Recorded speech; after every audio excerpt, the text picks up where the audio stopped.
1대1 제자양육 성경공부 기도편입니다.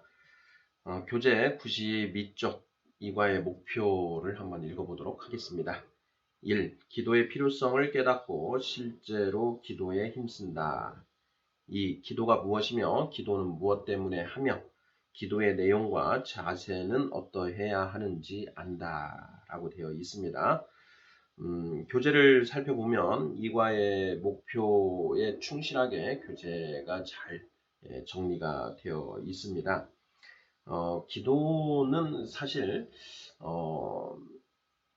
그 하나님 그 기도의 능력에 대해서는 제가 감히 다 알 수 없기 때문에 참 기도에 대해서 뭐라고 이렇게 말씀을 드리는 것이 굉장히 조심스러운 그런 측면이 많습니다. 제가 1대1을 하면서 이렇게 동반자들에게 이 교재를 중심으로 이제 전하는 내용들, 이런 부분들을 함께 나누어 보도록 하겠습니다. 자, 우리가 이제 세 번째 원에 들어와서 가장 먼저 성경에 대해서 공부를 하고 두 번째로 이제 기도에 대해서 공부를 하게 되는데요. 우리가 십자가에서 십자가의 세로축은 하나님과 우리 인간의 관계를 상징하고 십자가의 가로축은 너와 나, 사람과 사람의 관계를 상징한다라는 그런 내용은 우리가 이제 익히 알고 있습니다. 지금 우리 세 번째 원에 성경, 기도, 교제, 전도 이렇게 가고 있는데요. 성경 기도는 십자가의 세로축, 하나님과의 관계와 관련되어 있는 부분이고, 교제 전도는 이제 십자가의 가로축, 너와 나의 관계와 주로 관련이 됩니다. 물론 이제 우리가 다음 편에 나오는 교제 편에서 이 십자가의 세로축과 가로축 이렇게 해서 하나님과의 교제 그리고 성도 간의 교제 이렇게 나누어서 물론 살펴보고 있긴 하지만 큰 틀로 보면 성경과 기도는 십자가의 세로축, 하나님과의 교제에 나아가는 어떤 그런 그런 수단이고요. 수단이라고 할 수 있습니다.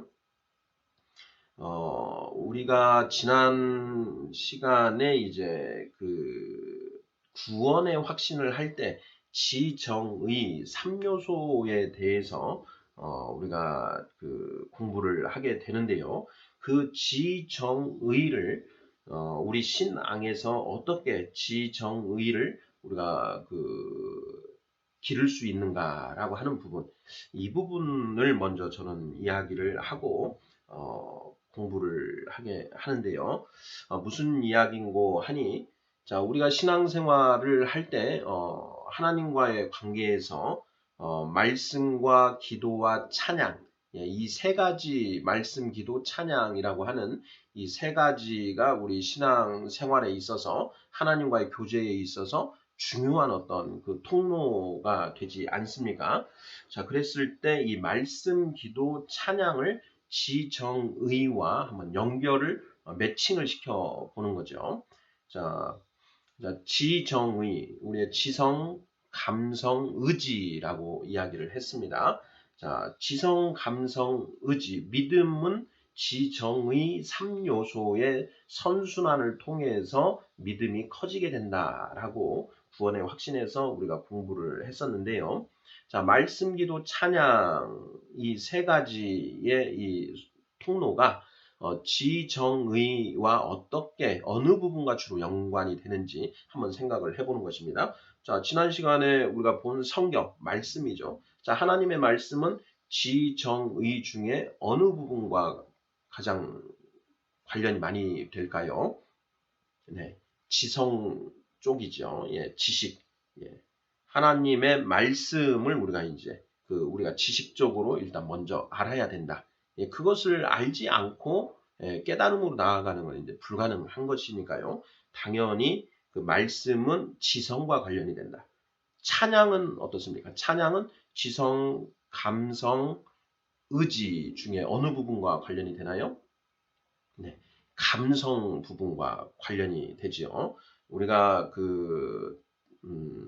예배 때 또는 우리가 큐티를 할 때, 자, 먼저 하나님을 찬양하고 시작을 하라라고 하는데요. 그 찬양을 통해서 우리의 이 감성이 평온해지고 또 하나님의 말씀을 향한 어떤 그런 갈망이 일어나게 된다라는 것이죠.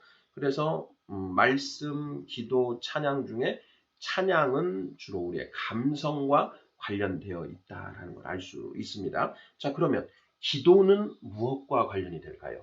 감성, 지성, 의지 중에 기도는 무엇과 관련이 될까? 네, 의지 하나만 남아 있죠. 그래서 저는 이 기도를 우리의 의지적인 부분과 결부시켜서 우리가 살펴볼 것을 이렇게 이제 권하는 편입니다.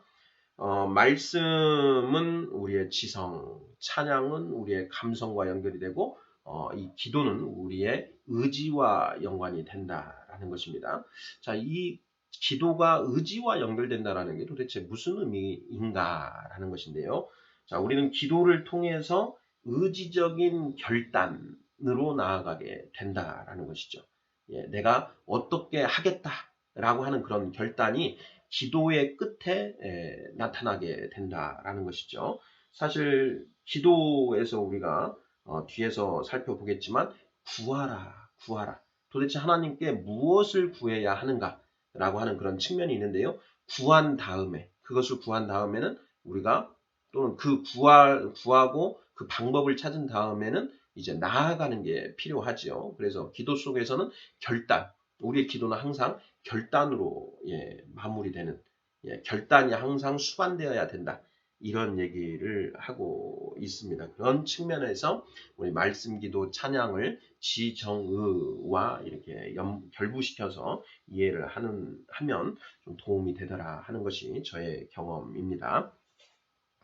자, 교재로 넘어가서 보는데요.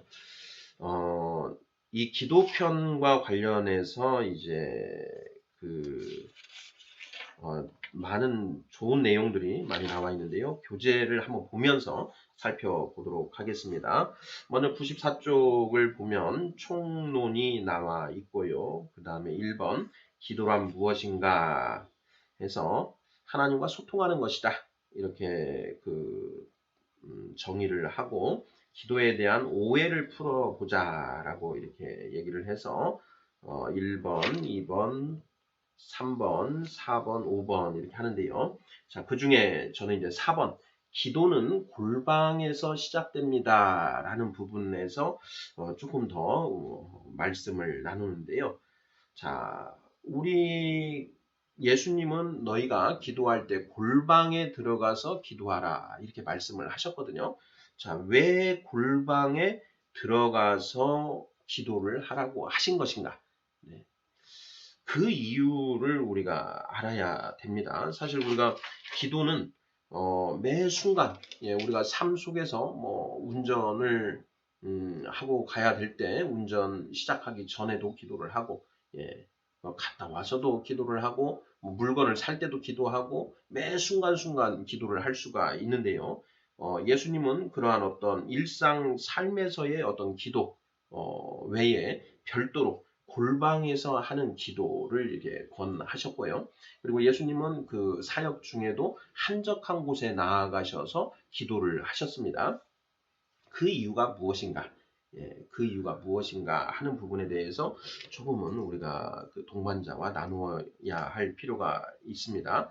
마태복음 6장 6절을 한번 읽어보지요.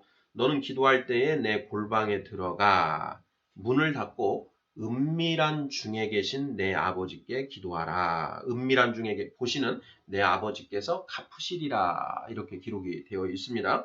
자, 예수님은 은밀한 중에 계신 내 아버지께 기도하라. 이렇게 지금 말씀을 하십니다. 하나님은 은밀한 중에 계신다. 이렇게 말씀을 하시는 겁니다. 이게 무슨 뜻일까? 하나님은 은밀한 곳에만 계신다는 말씀인가요? 네. 우리가 하나님의 속성 편에서 하나님은 시간과 장소의 구애를 받지 않으신다라고 했습니다. 그래서 특히 장소의 개념, 장소의 구애를 받지 않으시고 모든 곳에 하나님은 모든 곳에 계신다라고 이렇게 우리가 그 하나님의 속성편에서 공부를 했습니다. 그런데 그 예수님은 지금 은밀한 중에 계시는 내 아버지께 기도하라 이렇게 말씀을 하신 것이죠. 이게 무슨 뜻이냐? 앞뒤가 안 맞지 않는가 하는 그런 의문이 들어야 됩니다. 예. 그렇지 않습니까? 하나님은 모든 곳에 계신다라고 우리가 분명히 공부를 하나님의 속성편에서 했는데 지금 마태복음 6장 6절에서 예수님은 자 골방에 들어가서 은밀한 중에 계신 내 아버지께 기도하라라고 이야기를 합니다. 구약 성경에도 이러한 이제 그 유사한 내용이 있죠. 열왕기상 22장 25절 그리고 역대하 18장 24절 이걸 같이 기록을 해두시면 좋겠습니다. 열왕기상 22장 25절 그리고 역대하 18장 24절 어떤 내용이냐? 미가야가 이르되 내가 골방에 들어가서 숨는 그날에 보리라 라는 그 내용입니다. 당시에 이제 그 제사장이었던 시드기야 그리고 선지자 미가 둘 사이의 이제 대화 내용에서 시드기야가 미가에게 따집니다. 그러면 나에게는 하나님이 안 계신다는 것이냐? 나는 하나님의 말씀을 듣지 못한다는 것이냐? 이렇게 시드기야가 미가에게 따지자 미가가 시드기야에게 네가 골방에 들어가서 숨는 그날에 하나님을 보리라 라고 지금 이야기하고 있는 것입니다. 자, 이 미가야의 말에서도 우리가 의문을 가질 수 있는 부분이 있습니다. 하나님은 왜 골방에 계시나? 장소를 구애받지 않으시고 그리고 찬란한 빛이시고 무엇에서 구애받지 않으시는 하나님이 왜 골방에 계신다는 말씀인가? 그 의미를 생각해 봐야 됩니다. 자, 여러분은 어떻게 생각하십니까? 왜 예수님이 골방에 들어가서 은밀한 중에 계신 내 하나님께 기도하라 라고 말씀을 하셨고 또 미가야 선지자가 내가 골방에 들어가서 숨는 그날에 보리라 라고 이야기를 했을까요? 자, 그 이유를 무엇이라고 생각하십니까? 네. 자, 이 부분과 관련해서 저는 이제 이런 얘기도 좀 덧붙여서 시간이 되면 이야기를 하는데요. 중용편의 중용 1장에 보면 이런 이야기가 나옵니다. 자, 군자는 개신혹이 소부도하며 공구혹이 소불문이라.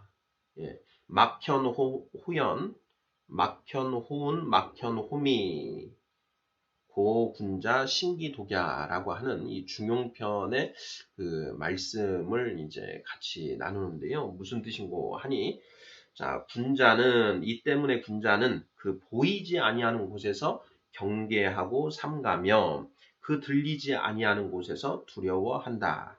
숨은 것에서 가장 잘 나타나며 미세한 것에서 가장 잘 드러난다. 그러므로 군자는 그 홀로 있을 때 조심한다.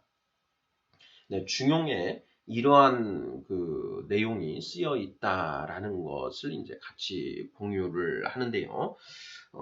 무슨 뜻인고 하니 여기에서 그것이 숨은 것에서 가장 잘 나타나며 미세한 것에서 가장 잘 드러난다. 이렇게 되어 있는데 무엇이 드러난다라는 것이냐? 네, 공자는 하늘의 명령 천명을 궁구한 그런 그 사람입니다. 그런데 그 공자가 그 천명을 찾고 또 찾은 끝에 뭐라고 이야기를 했느냐? 하늘의 명령은 숨어 있는 것에서 가장 잘 나타나며 미세한 것에서 가장 잘 드러난다. 그래서 나는 홀로 있을 때, 내가 조용한 곳에 홀로 있을 때 조심한다. 삼간다라는 것입니다. 무엇을 삼가느냐? 천명, 하늘의 명령을 찾고 그리고 하늘의 명령을 듣기 위해서 내가 굉장히 나를 삼간다 이런 얘기를 한다라는 것입니다. 그래서 또 군자는 그래서 하늘의 명령이 들리지 않는 곳에서는 두려워하고 또 그 하늘의 길, 천도, 하늘의 길, 하늘이 가라고 하는 길이 보이지 않을 때에는 굉장히 경계하고 삼간다라는 그런 표현을 하는 것입니다. 저는 이제 이 중용을 읽다가 이 말씀을 이제 보면서 와, 성경에 기록된 하나님의 말씀 그리고 일맥상통하는 부분이 있다. 공자가 참 대단한 사람이다. 라는 이제 그런 생각을 하게 되었는데요. 이 말씀을 통해서 우리가 이 예수님이 하신 말씀 그리고 미가야 선지자가 한 말의 의미를 우리가 조금 더 명확하게 알 수 있지 않은가 싶습니다. 이미 알아채신 분도 있으리라 생각이 드는데요. 하나님은 시간과 공간의 구애를 받지 않으십니다. 그리고 항상 하나님은 우리에게 말씀하고 계십니다. 특히나 우리 성령 받은 우리 성도들은 성령 하나님이 우리 안에서 계속 우리에게 말씀을 하고 계시는 것이죠. 자, 그런데 우리가 그 하나님의 말씀을 이 성령 하나님이 우리 안에서 하시는 말씀을 잘 듣지 못합니다. 그렇죠. 예. 아직 그 듣는 훈련이 잘 되어 있지 않기 때문에 우리가 일상생활, 분주한 삶의 그 과정 속에서는 성령님이 너 그러면 안 된다. 지금 아니지. 스탑. 멈춰. 라고 하시는 그런 말씀들을 듣지 못한다 하는 것입니다. 그래서 우리가 내 안에 계시는 성령 하나님이 나에게 하시는 말씀을 듣기 위해서는 내가 골방으로 들어가서 골방에 들어가야 된다. 하나님이 은밀한 곳에 계시는 게 아니라요. 자, 우리의 이 들을 귀와 보는 눈이 자, 골방 속에서 온전히 하나님께 내 안에 계시는 성령 하나님께 집중해서 하나님의 말씀을 들을 수 있고 또 하나님이 보여주시는 길이 무엇인지를 볼 수 있다라는 것입니다. 그러니 예수님이 이렇게 말씀하신 것은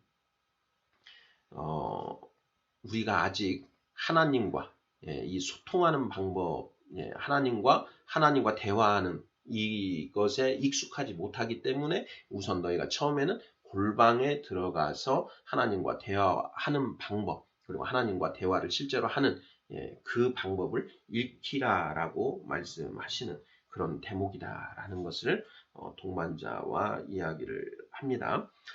우리가 이제 저는 이제 그런 얘기를 하면서 이제 우리 핸드폰 우리가 사용을 하는데 와이파이 존이라는 그런 얘기를 합니다.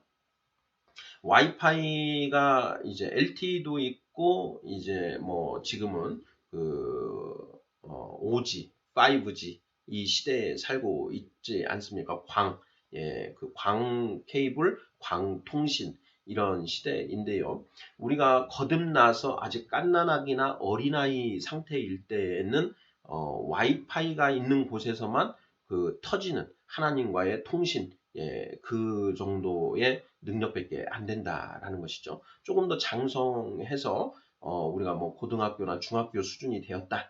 그러면 이제 3G 정도 그런 수준이 되는 거고 4G 그리고 이제 5G 이 상태까지 가서 이제 그 정도 장성한 자가 되면 늘상 하나님과 소통이 계속 이루어지는 케이블이 연결되어 있다라는 것이죠. 와이파이로 설명하면 이렇고요. 우리가 또 다른 하나님과 그 어린아이 상태일 때에는 아주 가느다란 선으로 하나님과의 이 전화선이 연결되어 있다. 자, 그런데 점점 커갈수록 그 케이블이 굵어지죠. 광 케이블이 돼서 나중에는 하나님과 직통으로 바로 대화가 가능한 그런 상태로 이렇게 되는 것이다. 근데 우리가 처음에는 골방에 들어가서 와이파이가 터지는 곳, 골방에 들어가서 하나님과 소통을 할 수밖에 없다. 이런 이제 비유를 이야기하곤 합니다. 자, 그리고 이제 5번에 기도는 종교적인 말을 의미 없이 되풀이하는 것이 아닙니다. 기도는 구체적인 내용을 아뢰는 것입니다. 해서 마태복음 6장 7절에서 예수님이 또 기도할 때에 이방인과 같이 중언부언하지 말라. 그들은 말을 많이 하여야 듣는 줄로 들으실 줄 생각하니라. 이 말씀을 가지고도 좀 더 그 동반자와 그 교제를 하는데요. 동반자에게 이제 물어보는 것이 이겁니다. 몇 분 정도 기도를 하시나요? 자, 길게 기도하실 때, 자, 몇 분 정도 기도를 하시나요? 이걸 물어봅니다. 그러면 이제 그 동반자가, 저는 2분, 3분 정도, 아주 길었다. 그러면 한 5분 정도 하는 것 같습니다. 이렇게 이제 대답을 하는 경우가 있을 테고요. 또 어떤 동반자는 저는 기도원에 가서 장시간 이렇게 기도를 합니다. 라고 이렇게 얘기를 하는 경우도 있지요. 자, 그랬을 때, 자, 그 2분, 3분 정도 이렇게 기도를 하시고 많은 그런 동반자 분에게는 기도를 그 이렇게 2분, 3분 정도 하시는데 30분, 40분, 1시간, 뭐 2시간, 3시간 기도원에 가셔서 기도하시는 분들에 대해서는 어떻게 생각하십니까? 하고 이렇게 물어봅니다. 자, 그리고 예수님이 이렇게 중언부언하지 말라라고 했는데 이거는 또 어떻게 생각하시는지 이렇게 물어보지요. 그리고 이제 저의 경험도 이야기를 하는데요. 저도 사실 그 믿음이 허락받고 난 뒤에 이 기도와 관련해서 상당히 좀 의문이 좀 많이 있었습니다.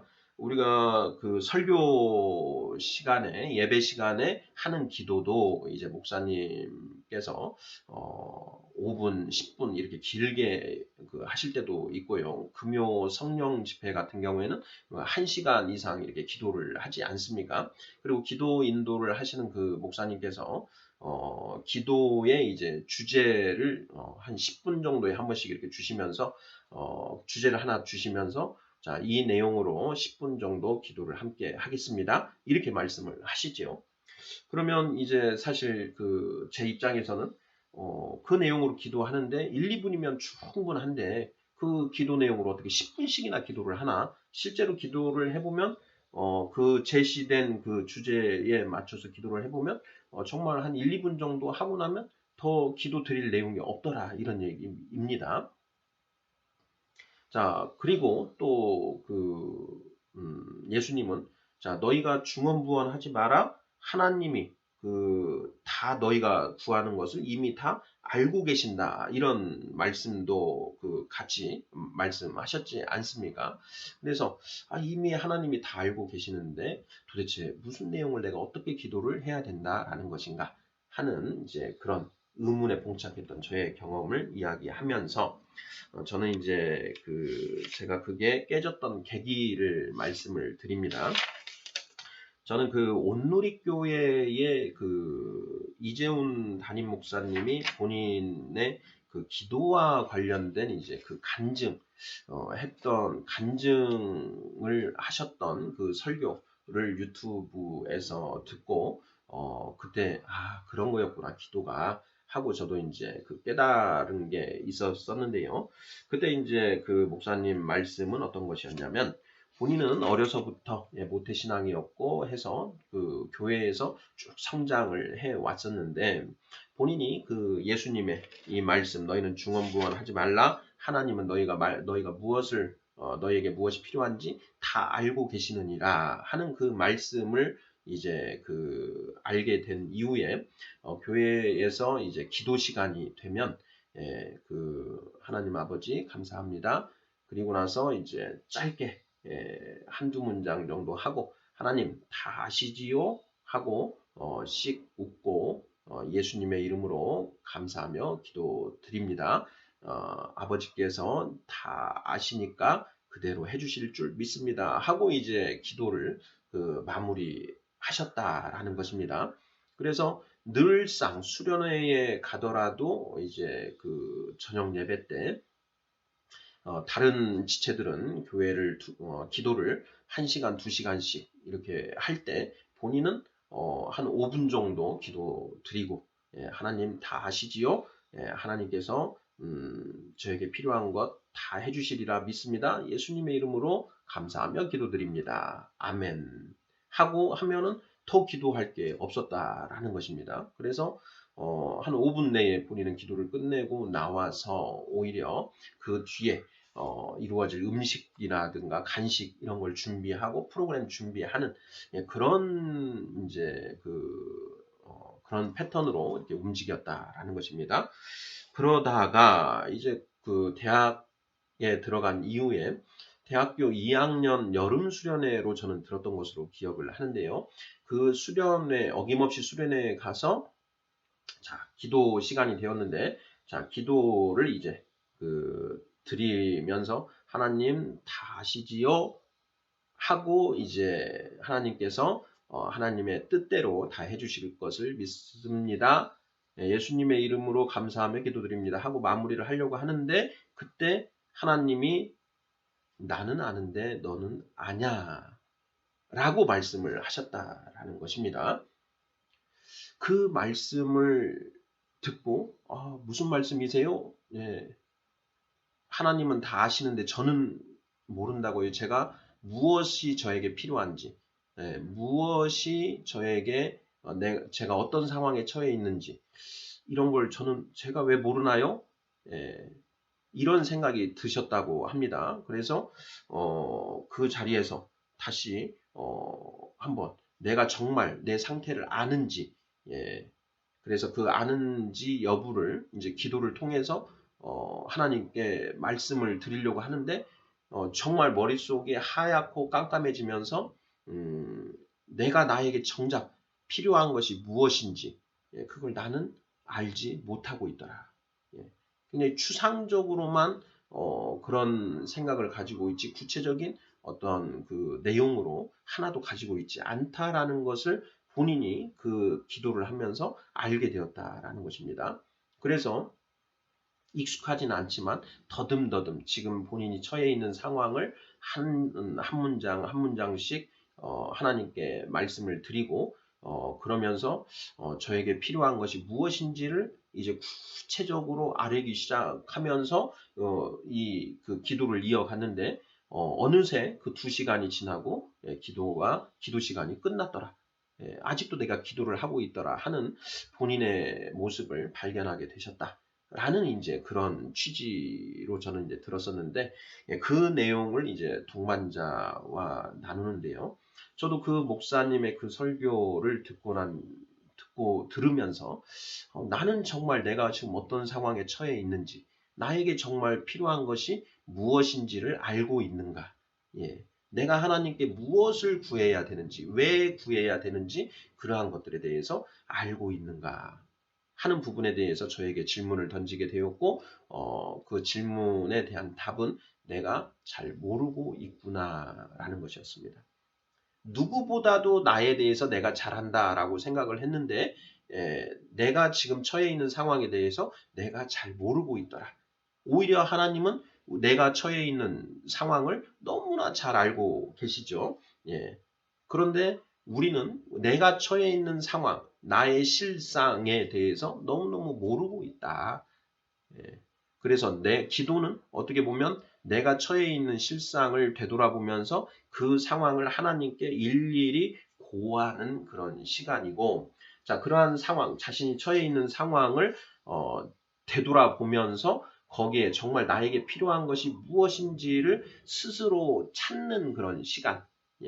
그리고 그 찾아낸 나에게 필요한 것이 무엇인지를 내가 구체적으로 인식하고 그것을 구체적으로 하나님께 간구하는 그런 시간이라는 것을 알게 되었다라는 것을 동반자와 나눕니다. 그리고 더불어서 우리가 이제 그 중보 기도를 하게 되지 않습니까? 우리가 아직 믿음을 허락받지 못한 내 부모 형제들을 위해서 기도를 하고 또 주변에 내가 같이 생활하고 있는 직장의 동료들, 자주 만나는 이웃들에 대해서 기도를 드리는데 그 기도를 드릴 때 단순히 누구누구를 구원해 주세요 하고 기도를 하는 것이 아니라 하나님께 제가 지금 이 중보 기도를 구하는 이 사람이 어떤 사람이고 지금 어떤 상황에 처해 있고 지금 이 사람에게 필요한 것이 무엇인지를 구체적으로 하나님께 아뢰야 된다라는 것이죠. 예, 하나님은 물론 다 알고 계시지만은 내가 알고 있느냐는 얘기입니다. 하나님은 다 알고 계시지만 내가 알고 있는가? 예.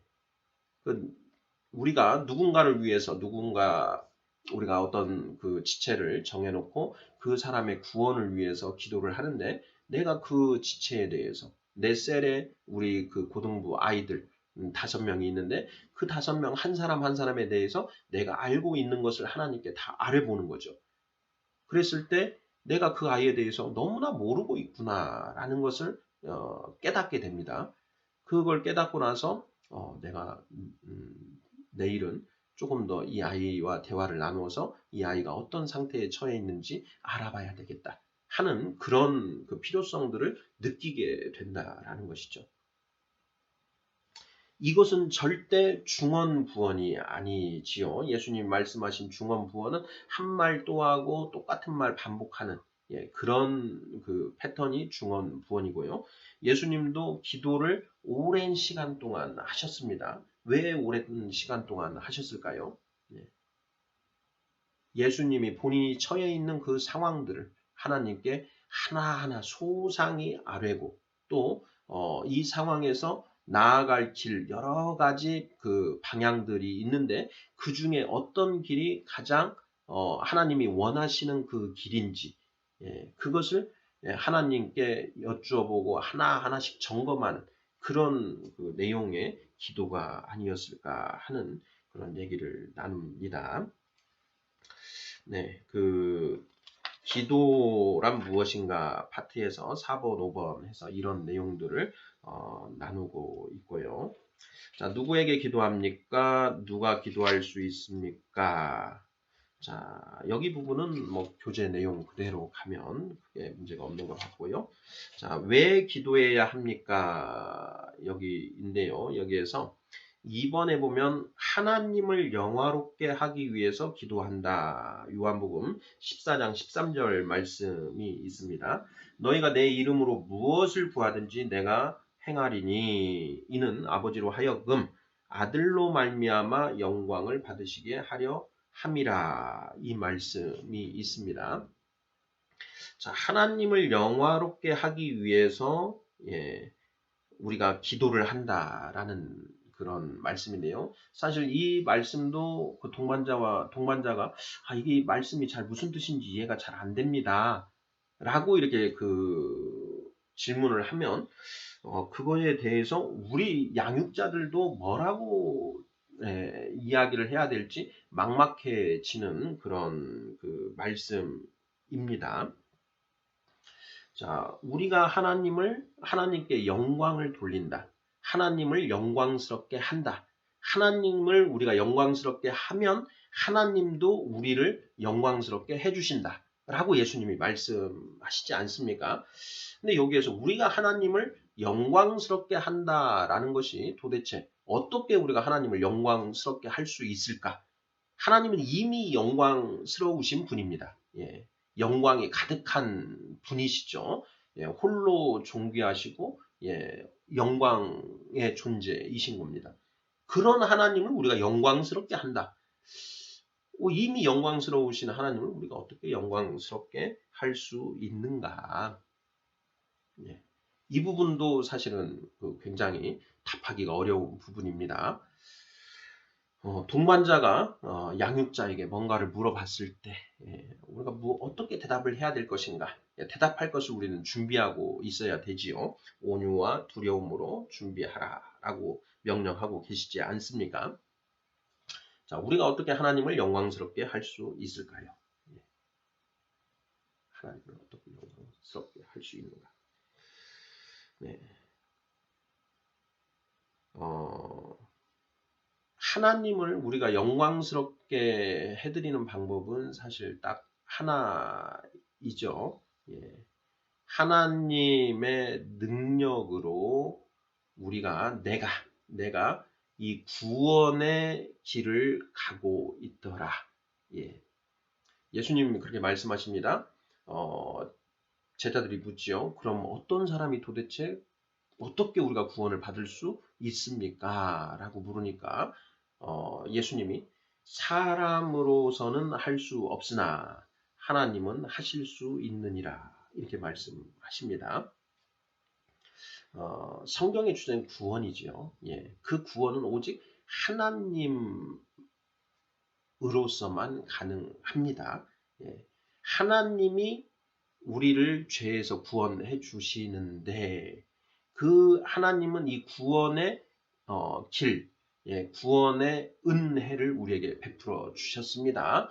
그 하나님이 주시는 그 길에 따라서 내가 그 구원의 길로 나아갈 때 바로 하나님이 영광을 받으신다라는 것이죠. 네.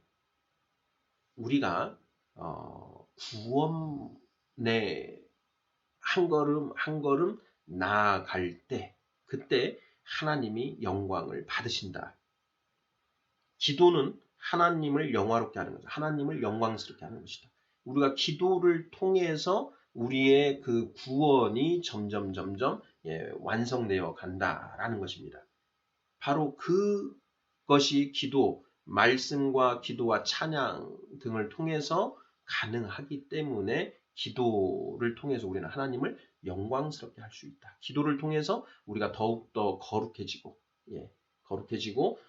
구원을 취하기 위해서 나아가는 장성한 자로 나아가는 하나님의 말씀에 의해서 우리가 점점 거룩해지고 진정 신령한 자, 장성한 자 되어가는 것, 되는 것, 되어버리면 하나님이 영광 받으시는 거라는 것입니다. 그래서 그 부분을 이렇게 나누고 있고요. 자, 넘기셔서 언제 기도해야 합니까? 자, 무엇을 기도해야 합니까? 찬양, 고백, 감사, 중보, 강구 이렇게 되어 있는데요. 강구 부분에서 자, 강구 아까 중보에 대해서도 다 이렇게 우리가 했었는데요. 강구 특별히 우리가 기도를 할 때 나를 위한 기도를 또 빠뜨릴 수 없지 않습니까? 그런데 우리가 무엇을 강구해야 하는가? 분명히 그 너희가 지금 이제 우리가 나오면서 여기까지 오면서 체크했던 말씀들을 보면 너희가 무엇이든지 구하라. 그리하면 너희가 다 얻으리라. 그리고 그걸 믿으라. 이렇게 말씀을 하시거든요. 그런데 과연 정말 우리가 무엇이든지 구했을 때 그것이 정말 얻어지던가 하는 것입니다. 뭐 여러분들 저도 마찬가지이고요. 예, 무슨 일이 했을 때 돈이 필요할 때 취업, 승진, 네, 그리고 뭔가 일이 잘 돼서 돈 이런 것들을 기도 많이 하지 않습니까? 세상의 것들 많이 구하는데 하나님이 그런 것들을 팡팡 채워주시던가요? 네. 그런데 무엇이든지 구하라고 말씀하시면서 구하면 안 들어주시더라라는 거죠. 예. 그래서 이 부분도 사실 이제 굉장히 이 기도 파트에서 동반자와 많이 나누어 봐야 되는 부분인데요. 바로 그 부분이 이제 7번 어떻게 하면 확신 있게 기도할 수 있습니까? 라는 부분과 연결이 되는데요. 자, 거하라, 구하라, 믿으라 이렇게 되어 있습니다. 근데 여기에서 대단히 큰 전제가 있지요. 우리가 암송 말씀, 기도편에서 그 암송 말씀도 요한복음 15장 7절인데요. 너희가 내 안에 거하고 내 말이 너희 안에 거하면 무엇이든지 원하는 대로 구하라 그리하면 이루리라 이렇게 되어 있습니다. 자, 무엇이든지 원하는 대로 구하라 그리하면 이루리라 라고 하는 이 말씀의 전제가 있지요. 그 전제가 충분 조건, 필요 충분 조건인데 필요 충분 조건이라고 봐야 되겠죠. 너희가 내 안에 거하고 내 말이 너희 안에 거하면 자, 이 조건이 필요 충분 조건이 이루어졌을 때 그 우리의 기도가 그 상태에서 무엇이든지 구했을 때 이루어진다라는 것이죠. 근데 이 조건이 쉽습니까? 어렵습니까? 어렵죠. 어렵습니다. 자, 요한복음 15장 7절 말씀과 대꾸를 이루는 구약 성경에 제가 말씀을 찾아봤는데요. 잠언 28장 9절 말씀입니다. 잠언 28장 9절 말씀. 자, 거기에 적어 두시죠. 요한복음 15장 7절 말씀과 괴를 이루는 말씀으로 잠언 28장 9절 말씀. 사람이 귀를 돌려 율법을 듣지 아니하면 그의 기도도 가증하느니라 라고 되어 있습니다. 사람이 귀를 돌려 율법을 듣지 아니하면 그의 기도도 가증하다. 기도가 가증하다라는 것입니다. 우리가 하나님께 예수님의 이름을 들어서 예수님의 이름으로 기도를 드리는데 그 기도가 하나님께 가증한 기도가 된다라는 것이죠. 이 말씀을 보면서 혹시 제가 하나님께 드렸던 그 수많은 기도가 가증한 기도이지는 않았을까? 사람이 귀를 돌려 율법을 듣지 아니하면, 율법은 하나님의 말씀입니다. 자, 율법을 듣지 아니하면, 하나님의 말씀을 듣지 아니하고 기도하면, 말씀에 근거하여 기도하지 아니하면 그의 기도는 하나님께 가증한 것이다 라는 것입니다. 그 말씀 요한복음 15장 7절 너희가 내 안에 거하고 내 안에 예수님은 하나님의 말씀입니다. 요한복음 사도 요한이 쓴 요한복음, 요한계시록, 요한 1, 2, 3서 자 여기에서 예수님은 다 하나님의 말씀이라는 걸 전제로 합니다. 요한복음 1장 1절 태초에 말씀이 계시니라 그가 하나님과 함께 계셨으니 곧 하나님이시라 이렇게 되어 있고요. 자, 요한일서도 마찬가지입니다. 요한일서 1장 1절 태초부터 있는 생명의 말씀에 관하여는 우리가 들은 바요, 눈으로 본 바요, 자세히 보고 우리의 손으로 만진 바라. 말씀, 예수님이 말씀이다라는 것을 선포하고 있습니다.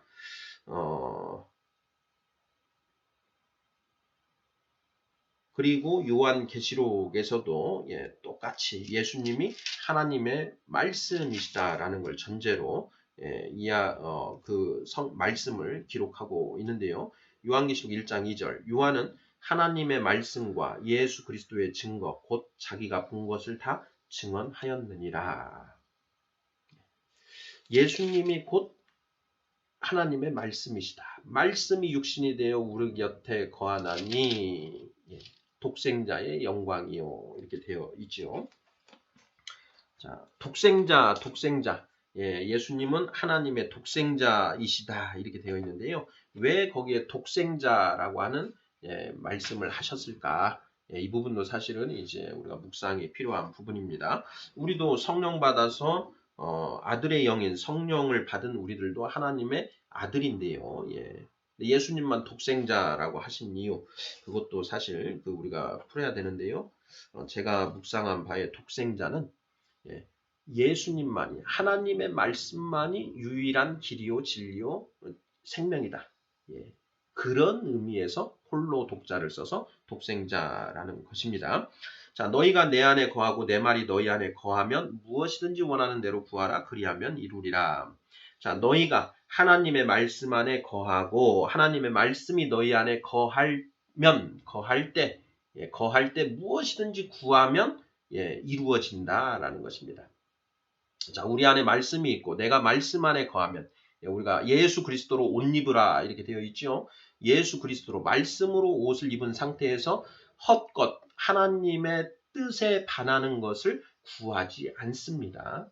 하나님의 뜻에 합당한 것만 구하게 되어 있다라는 것이죠. 하나님의 뜻에 합당한 것을 구하는데 하나님이 들어주실까요? 안 들어주실까요? 자, 아이들을 키우면 아이들이 어렸을 때 아빠 나 사탕 좀 더 주세요. 이래 사탕 좀 맛있는 거 있으면 아빠 나 조금 더 주세요. 엄마 나 조금 더 주세요. 이렇게 얘기를 하죠. 초콜릿 더 달라고 하고요. 좀 크면 어떻습니까? 핸드폰 사달라. 조금 더 크면 이제 게임한다고 컴퓨터 사달라. 뭐 이렇게 요구를 하지 않습니까? 자, 그랬을 때 그거 다 사주시나요? 사탕 처음에 한두 개 정도는 줄 수 있습니다. 그런데 계속 달라고 합니다. 그거 먹으면 이빨 썩습니다. 그리고 뭐 이상한 병이 생길 수 있지요. 계속 주지 않습니다. 절대. 예. 그러니까 그 부모의 뜻에 합당한 것을 구하면 준다라는 것이죠. 예. 예. 아버지 어머니께 아버지 저 어디 가서 뭐 놀러 가고 뭐 하는데 돈 좀 주세요. 예. 아버지 어머니가 생각했을 때 그래 네가 열심히 살았고 네가 한번 그렇게 그 여행을 다녀오는 것도 필요하다 하면은 주시는데요. 맨날 놀고 공부도 안 하고 뭐 이러면서 저 놀러 가게 돈 좀 주세요 하면 절대 안 주시죠. 예.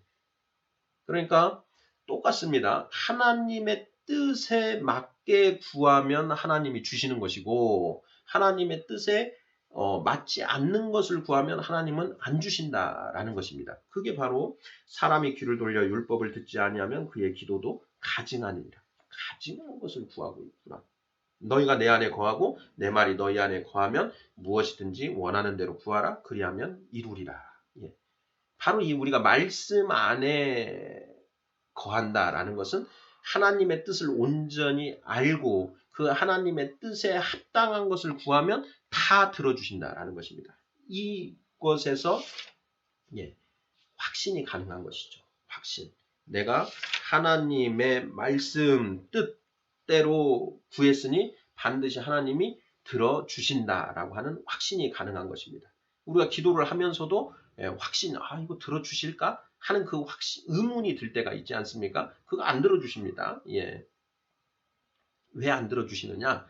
하나님의 뜻에 이게 맞지 않다라는 것을 우리가 아는 겁니다. 성령님이 안에서 말씀하시겠죠. 야, 그게 되겠냐? 응? 네가 봐도 안 되잖냐? 말이 안 되잖냐? 그걸 왜 구하냐? 너 하나님한테 핸드폰 사달라고 아무리 너 그거 해봐라. 그거 사주시겠냐? 예. 그걸 우리가 아는 거죠. 예. 그러니 확신 있게 구할 수가 없는 겁니다.